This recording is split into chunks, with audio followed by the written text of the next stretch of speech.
Hey guys, and welcome to another brand new video. In this video, we now officially have had the PlayStation 5 and Xbox Series X and S officially out as of 1 year. We've actually had the November 10th date for the Xbox Series X finally going past, and November 12th for the PlayStation 5 officially going past as of yesterday. So now I kind of want to go give my overall kind of thoughts, opinions, and views on the consoles themselves, because we've actually been sitting here for about a year. We did a little bit of this for the Xbox Series X already, but I kind of want to go in favor a little bit more on the PlayStation 5, because I feel like if you're talking about the Xbox and trying to review the Xbox, you sometimes have to go bring in the PlayStation 5 and all the other, and vice versa, for all these consoles to kind of go make your points kind of out there. So I also have a nice little article over here from CNET too. I'm going to kind of use that as a good, nice little bounce to kind of give you my thoughts and comments on it. As well, if you guys are actually still on the lookout for your consoles, leave a comment down below, because I feel like that's always a really big focus point when it comes to reviews and talking about the consoles. Or if you guys have actually had a chance to get your consoles too as well, feel free to give your thoughts and comments down below. I don't mind if you guys are a little bit more on the open side or disagree with anything I go and say too as well. And of course, if you guys are still trying to find the consoles, make sure you guys are subscribed with the notifications on, as well for the brand new PlayStation 5 giveaway. Amazon links down below for the PS5 disc, digital console, and controller. Twitter and Twitch stream as well, link down below. Sign up for Weeble, deposit $100, you guys go get free stack, free money. Coinbase, you guys go buy $100 worth of any cryptocurrency. You guys go and get free Bitcoin. Those are always linked down below. Let's go dive on into it. So as you guys have actually heard, we have now officially hit the 1 year birthdays for all the next gen consoles. But one kind of really big feeling I kind of feel like is it doesn't feel like we're actually next gen. A lot of these big consoles do kind of seem like a nice little upgrade, and I think they're very worth buying, very worth getting. And overall, I've been very happy with my PlayStation 5 and everyone else's Xbox Series X experiences. But that is kind of one of my first, I think, kind of big critiques I want to throw in before we fully get into the bread and butter of this video, because it does kind of seem like a lot of these consoles are just basically the PlayStation 4 Plus or the Xbox One 111 based on how like Microsoft usually does all their normal naming structures. So at this point, I do enjoy the consoles. I do enjoy the idea of the consoles, and they are definitely internal upgrades and definitely worth buying, especially if you guys have an older PS Pro or even an older Xbox console. But the one issue is that it just has not felt like it's been a full transition as of yet to next gen. And I feel that's one of my biggest kind of big critiques on it. I'm going to try to be a little bit critique heavy on it, even though I love the consoles themselves, mainly because I feel like we're still stuck in the PS4. Even now, and I've mentioned this on my channel before, a lot of big games such as God of War, Horizon, and a lot of the other various Xbox games too are also still very much playable and enjoyable on last gen, which I've talked about this a lot on my channel, and I'm a-okay with it. I think that's cool. It's hard to find the console. Some people can't afford it. We also have a lot of other various countries such as, like, India and China, where just having a PS4 is kind of like a luxury at that point. So I'm not against that, but it just kind of feels like we never really made that big jump into next gen. We had a little bit of that when it came to games like Returnal and Ratchet and Clank in those pure PlayStation 5 games, even Deathloop, but overall it kind of stinks because it doesn't seem like it fully goes and dives into full next gen yet. And it kind of goes and ties into with the Xbox, where it's lovely. We love the Game Pass. It's such a good deal. I always vouch for it. I always think it's just overall one of the best things to go get if you are a gamer.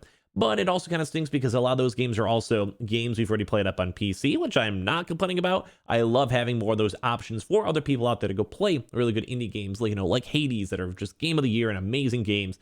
But once again, it kind of feels like for someone who has a PC and is involved in PC gaming, I just feel like it's more of the same, which is not bad, but that is kind of, I think, kind of a big thing for the review. But then the one nice kind of counterpoint for that is, we kind of touched on this on a previous video for the Xbox, we are finally now getting to next gen. We're finally now experiencing games that are now next gen. Good example is now with Halo Infinite coming out very, very soon, and ideally that will feel very, very next gen, even with Microsoft having their own proper console dedicated for it with the Halo Infinite Xbox Series X. As well for the PlayStation 5, we are finally getting more of those games like Deathloop and a lot more on the way, hopefully in the near future. And Forza Horizon, which looks and feels astonishing even on PC and Xbox. So all around, at least we are finally getting to the next gen. Now, as we kind of have a few other things too as well, we kind of want to go talk about is more on the demand side. When it comes to demand, we are still just a year later. I would never believe I'd still be doing these restocks. I love doing it. I love seeing you guys get your consoles and all that stuff. I love all my subscribers that get it, and it makes me feel happy to get to talk about gaming news and getting you guys consoles. But it is still insane that after a year for both these consoles, they're still so hard to go and get. Mainly due to the fact of a lot of bots, as well as also a lot of scalpers, and on top of that, the overall global economic issues with supply chains and semiconductors, production, movement, ports being blocked, and everything else too, which we may want to go dive into in another separate video to kind of give us even more information on it.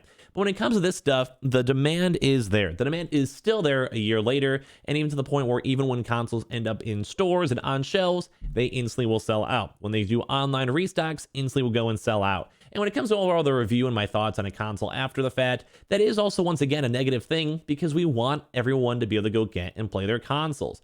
And the fact that even right now we've sometimes gone weeks without proper good restocks almost seems like it's unacceptable, although it's understandable why it actually is going on. So that kind of goes and puts down a little bit of points on my overall console year in review, because I just really wish these consoles were more readily available and more easily accessible, and also just, well, made more. But hopefully we'll have, like, after this holiday rush is a little bit more done, a little bit more on the chiller side, we'll get more consoles restocks in. But it does also kind of stink, because we've also seen both Microsoft and PlayStation confirm they have to go and lower down their expectations on production based on, well, just overall economic factors, which also kind of makes it a little bit harder for the whole year of review, because it's been a year of us basically just being really hard trying to find our consoles. Although whenever we do get it, it's almost like a fun experience that we're all basically waiting at like Best Buy at midnight right now trying to get our consoles, and that's how I kind of usually go and stay sane after doing all these videos every single day.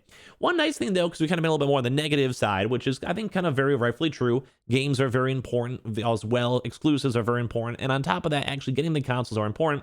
But a few kind of nice things too on my year of review.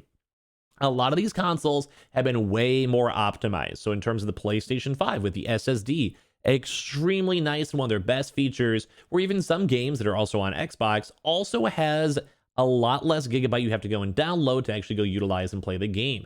As well, same thing with the Xbox with their brand new SSDs on both sides. Launching games, loading games, and feeling games is way more seamless and a way better experience. It's very nice and very good just flow of playing games. If I want to turn on my PS5 and start playing a game, I can probably get in there within the next 20 seconds and just go instantly dive into gaming. Versus other various consoles like the PS4, PS3, sometimes you have to wait like 2, 3, 4, 5 minutes even just to go and dive into a game, or think Skyrim, if you guys remember, the old school loading times. And the same thing with the Xbox too. Like the whole overall experience, as I mentioned, is kind of like a PS4 Plus, but that's a good thing. Or it's just very, very in-depth. It's very, very free-flowing. It's very, very nice. And it seems like a very seamless experience. It's so easy for me to go and quit one game, go into another one, load into my games, and to the point where sometimes it's just instantaneous, or if I'm trying to go and take a quick sip of water as I'm in a loading screen, the game's already done loading in before I even have the water to my mouth, which is very, very good. It's an awesome, awesome feeling for the next-gen consoles.